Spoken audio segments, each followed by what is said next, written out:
بسم اللہ الرحمن الرحیم وَلَوْ بَاعَ الْعَيْنَ ثَالِثٌ فُضُولًا فَأَجَازَ الْمَالِكُ الْأَوَّلُ الْقَوْلُ بِالْمِلْكِ لَمْ يَبْعُدْ كَوْنُ إِجَازَتِهِ رُجُوعًا وَلَوْ أَجَازَ الْمَالِكُ الثَّانِي نَفَذَ بِغَيْرِ إِشْكَالٍ إِلَى آخِرِهِ۔ ملزمات معاطات میں سے پانچواں ملزم ہے عقد چھٹا ملزم ہے عقد فضولی کا اجازہ دینا۔ البتہ بعض صورتوں میں ہے، انشاءاللہ آگے تفصیل آ رہی ہے، تھوڑا سا غور فرمائیں گے۔ دو آدمی آپس میں ایک معاملہ معاطاتی کرتے ہیں، تیسرا آدمی ان میں سے کسی ایک عین کو فضولتاً آگے بیچ دیتا ہے، کچھ کر دیتا ہے۔ اب یہاں پر غور فرمائیں گا، پیچھے دو لوگ تھے، ایک وہ تھا جس نے بذریعہ معاطات چیز لی تھی، ایک وہ تھا جس نے بذریعہ معاطات چیز دی تھی۔ ایک ہو گیا فضولی۔ جس نے دی تھی اگر وہ کہتا ہے کہ فضولی تو نے اس کا جو آگے معاملہ کیا ہے میں اس کی اجازت دیتا ہوں، الفاظ پہ غور، تو فرماتے ہیں یہ دینے والا اگر اجازت دیتا ہے تو بعید نہیں کہ اس نے جس کو بذریعہ معاطات چیز دی تھی یہ اس سے رجوع کر رہا ہو، معاطات کو ختم کر رہا ہو، اور آگے جو فضولتاً بیع ہوئی ہے یہ اس پر راضی ہو۔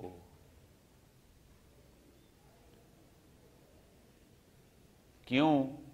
غور، اس لیے کہ اس نے جو اس کو دیا تھا ہم تھے قائل بالملک، لیکن ملکیت جائزہ، تو لزوم سے پہلے اگر پہلا مالک کوئی ایسا کام کرتا ہے جو اس کے منافی ہو تو وہ رجوع بن جاتا ہے۔ کیسے؟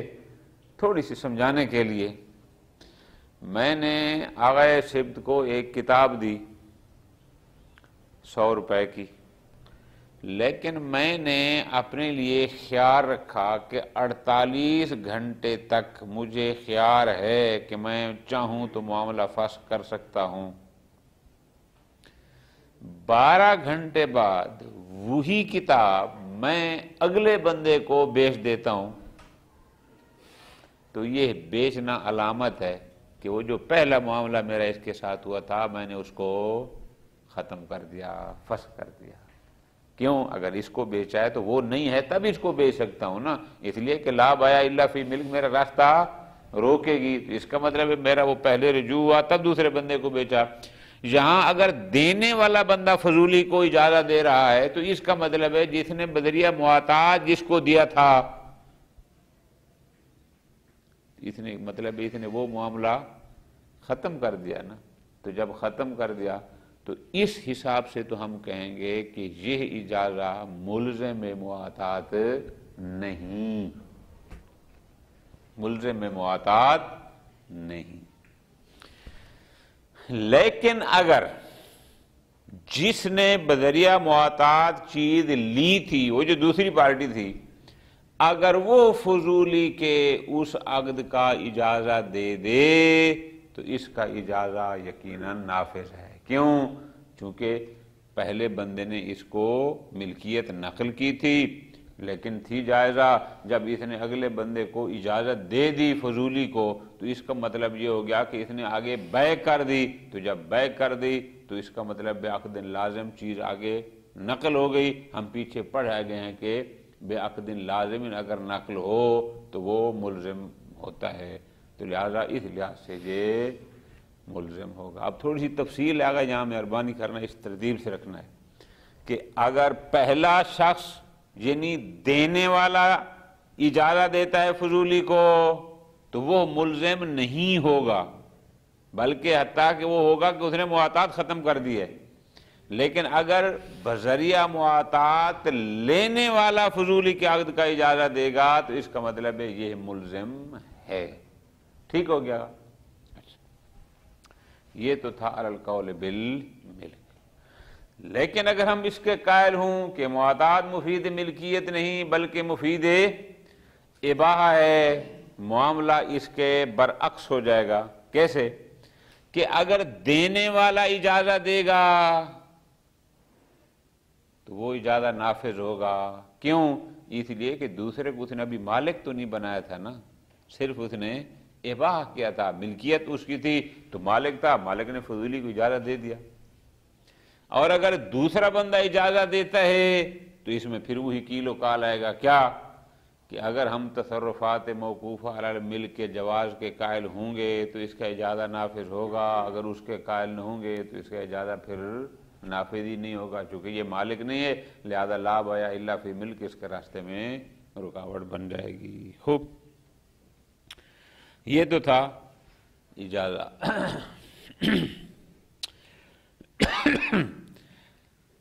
اب اس میں تھوڑی سی باتیں ہیں، ذرا توجہ کرنا کا۔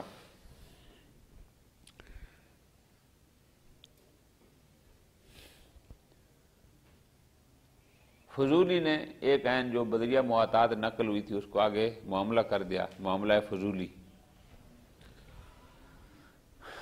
جس نے دی تھی وہ بھی رد کر دیتا ہے، جس نے لی تھی وہ بھی اس کو رد کرتا ہے، کوئی مشکل نہیں۔ دونوں کہتے ہیں ٹھیک ہے، کوئی مشکل نہیں، لیکن مشکل کب پیش آئے گی؟ ایک رد کرتا ہے، دوسرا اجازت دیتا ہے۔ مثلا جس نے چیز دی تھی وہ اس عقد فضولی کو رد کرتا ہے، جس نے لی تھی وہ اس کو اجازت دیتا ہے، وہ کہتے ہیں ٹھیک ہے، کوئی مسئلہ نہیں۔ اب یہاں پر پھر وہی بات ہوگی علی القول بالملک اور علی القول بالاباحہ۔ اگر علی القول بالاباحہ ہوگا تو اس کا حکم اور ہوگا، علی القول بالملک ہوگا تو اس کا حکم اور ہوگا۔ اچھا، فرماتے ہیں کیوں؟ یہ جو دوسرا بندہ دے رہا ہے اجازت، آیا ہم اجازے میں کاشفیت کے قائل ہیں یا ناقلیت کے؟ غور سے، اگر ہم اجازت کو ناقل قرار دیں گے تو دوسرے بندے کی اجازت کی کوئی ویلیو نہ ہوگی۔ کیوں؟ چونکہ اس سے پہلا اس کو مالک رد کر چکا ہے۔ اور اگر اس کو کاشفہ قرار دیں گے تو پھر اس کی اہمیت ہوگی، اس کے رد لغو ہوگی۔ کیوں؟ کاشفہ کا مطلب ہوتا ہے جس وقت سے عقد ہوا تھا اس نے اسی وقت سے نقل و انتقال ہو گیا تھا، صرف ابھی کشف ہو رہا ہے، یہ تو رد کر رہا ہے ایک دن کے بعد یا آدھے گھنٹے بعد یا 2 دن کے بعد، تو فرماتے ہیں اس صورت میں اس کا اجازت وہ کارآمد ہوگا، اس کی رد کارآمد نہیں ہوگی۔ خوب،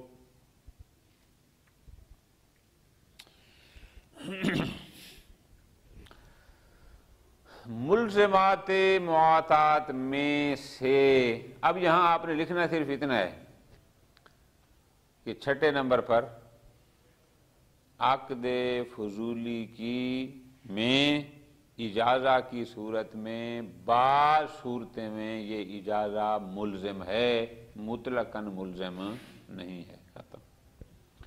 ملزمات مواطات میں سے آ گیا 7واں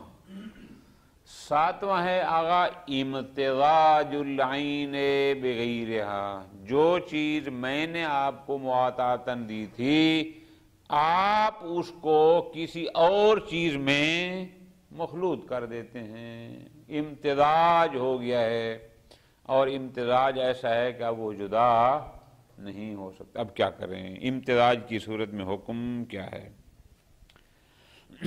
فرماتے ہیں پھر وہی دیکھنا ہوگا کہ آیا مواطات مفید ملکیت ہے یا مفید اباحہ۔ علی القول بالملک، تو یہ امتزاج ملزم بن جائے گا. کیوں؟ اس لیے کہ یہاں تراد ممکن نہیں، چونکہ وہ ملکیت میں اصل لزوم تھا تو اصل سے خارج تھا ایک ہی مورد، اور وہ تھا تراد العینین کماکان. لیکن اب کماکان تو نہ رہی، اب تو اس میں اور چیز بھی مخلوط ہو گئی. جب مخلوط ہو گئی ہے تو لہذا وہ تراد ممکن نہیں رہا. جب ممکن نہیں رہا تو اس کا مطلب ہے یہ ملزم ہے. وعلی القول بالاباحہ، یہاں ہم کہیں کہ ممکن ہے یہ ملزم نہ ہو. کیوں؟ چونکہ اباحہ میں اصل کیا تھا؟ اور بقائے استصحاب بقائے ملکیت تھا نا، اور اب بھی وہ چیز تو موجود ہے، لہذا استصحاب کریں گے بقائے ملکیت کا.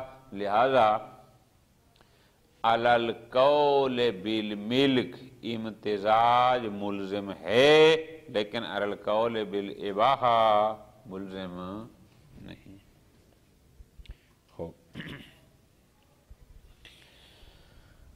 ملزمات معاطات میں سے 8واں ملزم وہ کیا ہے؟ تصرف مغیر. متعاطیین میں سے دونوں یا کوئی ایک اپنے پاس آنے والے عوض میں کوئی ایسا تصرف کرے کہ جس سے اس کی حیات دوسری حیات میں تبدیل ہو جائے. اس نے لی تھی گندم، بنا لیا ہے آٹا، لیا تھا آٹا، بنا لی ہے روٹی مثلا. چیز تو وہی ہے لیکن اس کی حیات اب وہ نہیں رہی. اس کے بارے میں حکم کیا ہے؟ فرماتے ہیں علی القول بالاباحہ، تو ایسا تصرف مغیر ملزم نہیں ہے. کیوں؟ کیونکہ چیز اس نے گندم دی تھی، اب آٹا بن گیا تو بقائے سلطنت اب اسی طرح باقی ہے، صرف اس کی شکل بدلی ہے اور تو نہیں بدلا. لہذا اباحہ کی صورت میں تو یہ ملزم نہیں. علی القول بالملک، اس کا حکم غور فرماتے ہیں. وہاں دیکھنا یہ ہوگا کہ آیا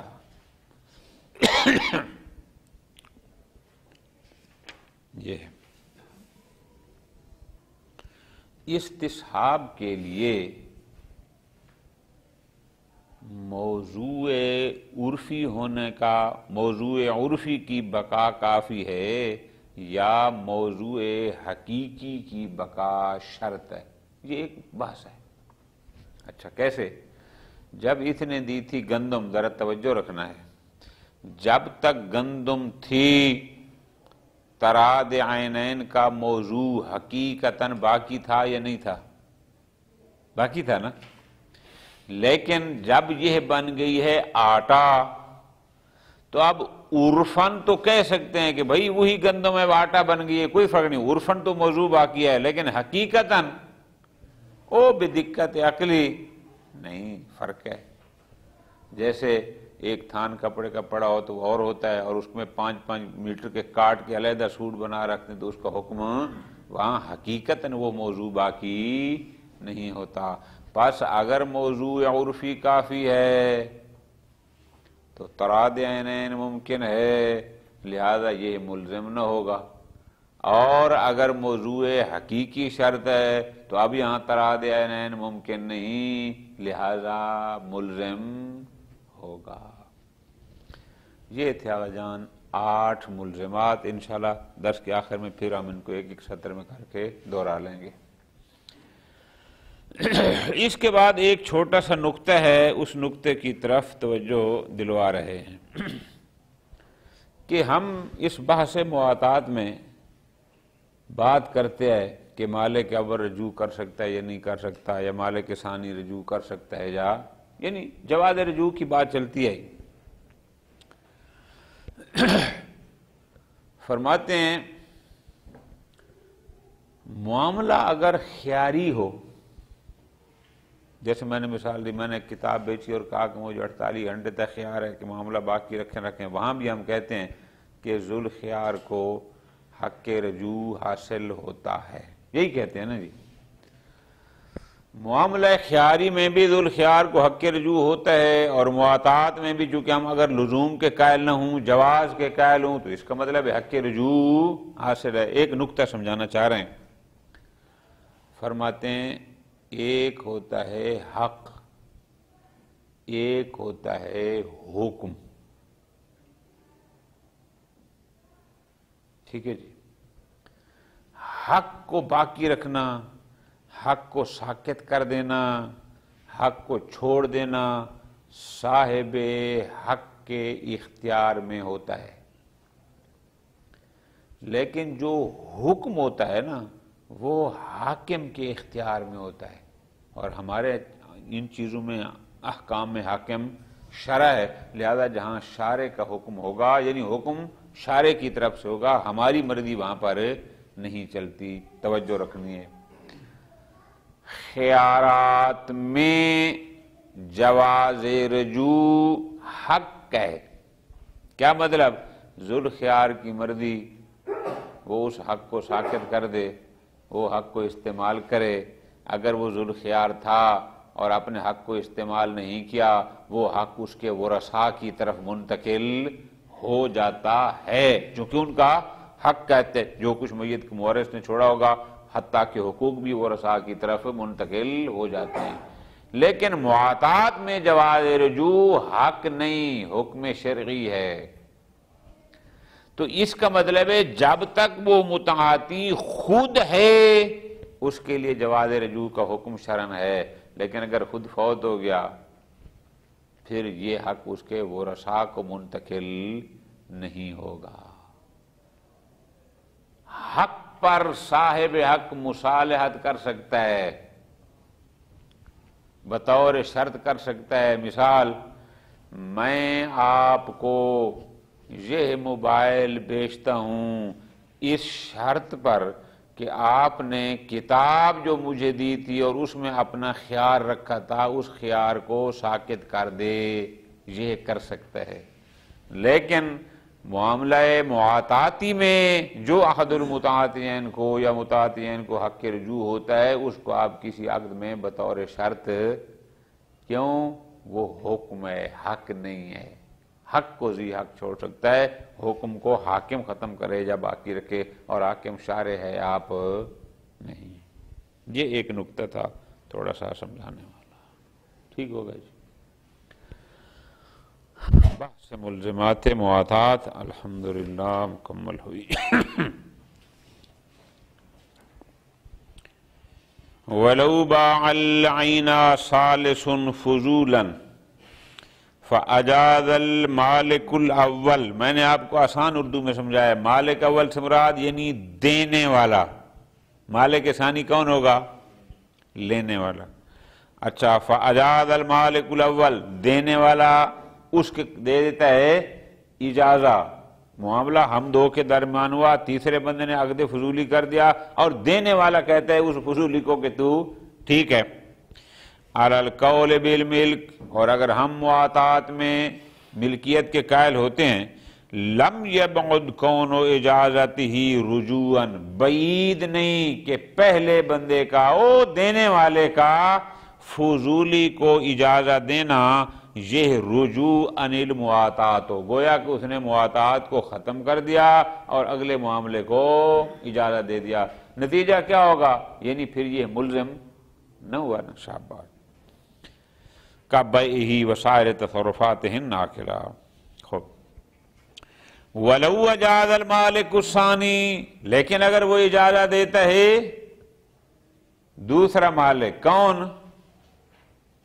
لینے والا، جس کے پاس چیز آئی تھی، نفذ بغیر اشکال علی القول بالملک، چونکہ اس نقل ملکیت ہوئی تھی اور اس نے اس کی دے دی اجازت، اب یہ اجازت نافذ ہوگا، یعنی معاملہ صحیح ہو جائے گا، نتیجہ اس کا اجازت ملزم ہو جائے گا۔ وَيَنْعَكِسُ الْحُكْمُ إِشْكَالًا وَوُضُوحًا عَلَى الْقَوْلِ بِالْإِبَاحَةِ، لیکن اگر ہم مواطات کو مفید اباحہ سمجھیں گے تو اس کا برعکس ہوگا۔ برعکس کیا؟ کہ اگر پہلا بندہ دینے والا اجازہ دے گا تو یقیناً اس کا اجازہ نافذ ہوگا، اور اگر لینے والا اجازہ دے گا تو اس میں اشکال ہوگا۔ کیوں؟ اس لیے کہ آیا مباح اللہ وہ تصرفات کر سکتا ہے جو موقوف علی الملک ہیں، اس لیے کہ لا بیع الا فی ملک اس کا راستہ روکے گی۔ خوب وَلِكُلٍّ مِّنْهُمَا رَدُّهُ قَبْلَ إِجَازَةِ الْآخَرِ، اچھا دینے والا ہو یا لینے والا، ایک پارٹی رد کرتی ہے دوسری نے اجازت نہیں دیا، کوئی مسئلہ نہیں، اس میں کوئی مشکل ہے، جو بھی پہلے رد کر دے گا دوسرے کی اجازت سے پہلے، چاہے پہلا رد کرے یا دوسرا، اس میں کوئی مشکل نہیں ہے، ٹھیک ہو گیا۔ لیکن لو رجع الاول فاجاز الثانی، پہلا رد کرتا ہے دینے والا، واجاز الثانی لینے والا فضولی کہتا ہے کہ تو نے ٹھیک کیا ہے، کوئی مسئلہ نہیں، جبکہ پہلا راضی نہیں ہے، اب کیا ہوگا؟ فَإِنْ جَعَلْنَا الْإِجَازَةَ كَاشِفًا، بہت توجہ، اگر ہم آگے جا کر انشاءاللہ عقد فضولی کی بات میں اجازہ میں کاشفیت کے قائل ہو گئے، لغر رجوع، تو پہلے کا وہ رد جو رجوع تھا، یہ رجوع بمانا یعنی رد کے، وہ ہو جائے گا لغو۔ جو کاشفیت کا مطلب ہے کہ اسی وقت سے نقل و انتقال ہو چکا ہے، جب ہو چکا ہے تیرا رد بعد میں آیا، اس پر کوئی اثر متب نہیں ہوگا۔ وَيُحْتَمَلُ عَدَمُهُ، اور ایک احتمال یہ بھی ہے کہ نہیں اس کا اجازہ کوئی فائدہ نہ دے۔ کیوں؟ لِأَنَّهُ رَجُوٌ قَبْلَ تَصَرُّفِ الْآخَرِ، چونکہ پہلے نے رد کر دیا تھا دوسرے کا اجازہ آنے سے پہلے۔ ترتیب دیکھ کرو نا، اگر پھر بھول نہ جا کرو۔ لو راجع الاول فاجازہ، فا تفریح ہے نا، یعنی پہلے مالک نے رد پہلے کیا اور دوسرے نے لینے والے نے اجازہ بعد میں دیا، تو ایک احتمال یہ ہے کہ اس کے اجازے کی اہمیت نہ ہو۔ کیوں؟ چونکہ اس نے رجوع کر لیا ہے دوسرے کے تصرف سے پہلے، دوسرے کے اجازت سے پہلے، جب دوسرے کے تصرف سے پہلے اس نے رد کر دیا ہے فَيَنْفُذْ، لہذا اس کا وہ رجوع، اس کا وہ رد نافذ ہوگا اور اجازہ لغو ہوگا۔ وَإِنْ جَعَلْنَاهَا نَاقِلَةً، لیکن اگر ہم اجازہ کے ناقلیت کے قائل ہو گئے تو پھر یقیناً وہی رد درست ہوگا اور اجازہ لغو ہوگا، چونکہ یہ بعد میں تھا، نقل بھی ابھی سے ہو رہا ہے، تو اس سے پہلے وہ رد ہو چکا ہے۔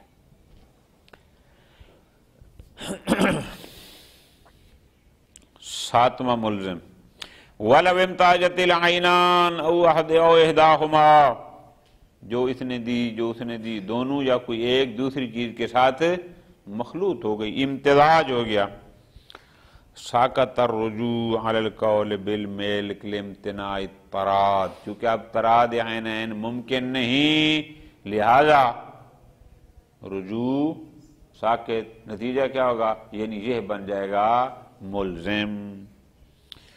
وَيُحْتَمَلُ الشِّرْكَ، بعض کہتے ہیں کہ نہیں، ممکن ہے یہ مواطات لازم نہ ہو، رجوع کا حق رہے اور یہ اس کے ساتھ امتزاج کی وجہ سے شریک ہو جائے۔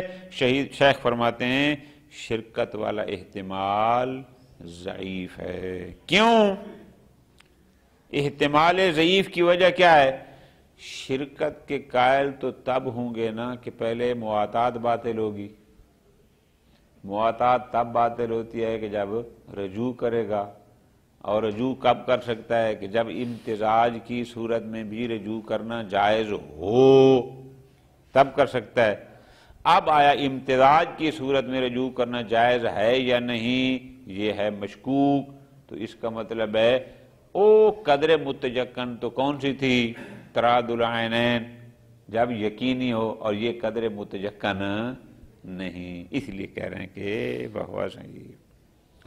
ہمارا القول بالاباحہ، لیکن اگر ہم دو چیزیں تھیں مواطاتی لی دی گئیں اور ان کا ہو گیا آپس میں امتزاج یا کسی اور چیز سے ان کا مخلوط ہو گئیں، اور ہم قائل ہو گئے اباحہ کے، فالحاصل بقاء التسلط علی مالہ الممتزج بمال الغیر، تو اصل بقاء تسلط کیا کہتی ہے کہ بے شک اس کا مال غیر سے مل بھی گیا ہے لیکن موجود تو ہے نا، عین کہیں گئی تو نہیں ہے، تو جب نہیں گئی تو لہذا اس کا حق جو ہے وہ اسی طرح باقی ہے، استصحاب ملکیت کریں گے۔ فیصیر المالک شریکاً مع مالک الممتاز بہ، لہذا یہ اس دوسرے بندے کے ساتھ جس کے ساتھ مال مخلوط ہوا ہے یہ بن جائے گا شریک۔ لیکن اگر مرج ایسا ہو کہ ملحقاً لہو بالاتلاف، امتزاج اس انداز میں ہو کہ وہ اتلاف کی حد تک، یعنی اب وہ جدائی کا امکان ہی، جیسے دودھ میں پانی ملا دیا جائے، فرما اگر ایسا ہو تو پھر یہاں پر تلف کا حکم ہوگا، اور ہم پیچھے پڑھ چکے ہیں کہ تلف جو ہے وہ ملزمات میں سے۔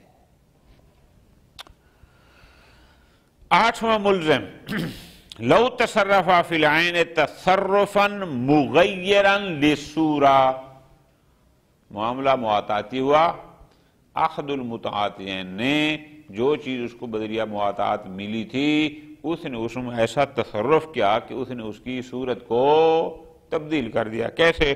کتحنل ہنتا و فصل سو وغیرہ، کپڑا تھان لیا تھا اس کو ایک ایک سوٹ بنا دیا، یا گندم تھی اس کو آٹا بنا دیا۔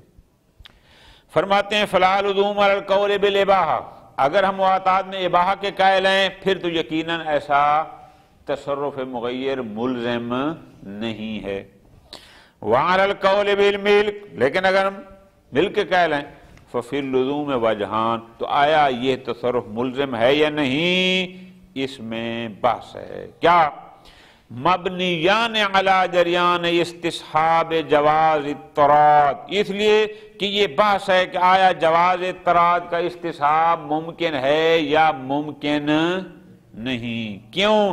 فرماتے ہیں اس لیے کہ اگر استصحاب کے موضوع میں بقائے عرفی کافی ہے پھر تو تراض کا یعنی اس کا استصحاب کر سکتے ہیں، اور اگر استصحاب کے موضوع میں بقائے حقیقی شرط ہے تو اب بقائے حقیقی تو یہاں پر ظاہر وہ گندم تھی اب بن گیا ہے آٹا، لہذا اب یہاں تراض ممکن نہیں، تراض ممکن نہ ہوگا تو پھر بن جائے گا ملزم، اس لیے کا ذو وجہ ہے۔ ٹھیک ہو گیا، ختم ہو گئی یہ بات۔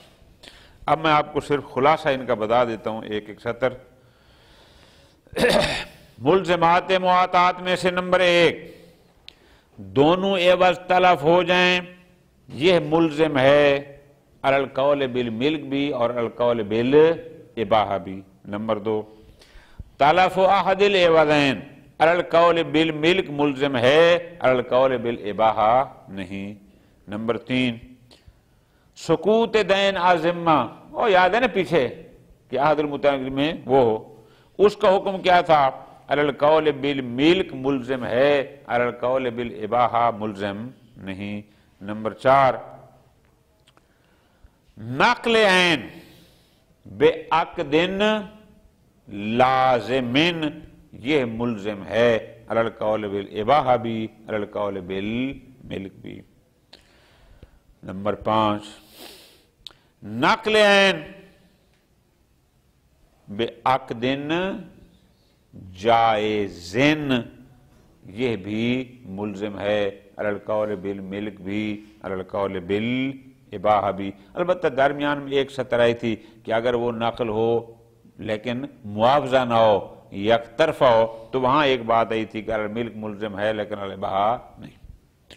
اس کے بعد آ گیا کون سا آخری؟ چھٹا، اجازہ فی بیع الفضولی اور فی عقد الفضولی میں اجازہ بعض صورتوں میں ملزم ہے بعض صورتوں میں نہیں۔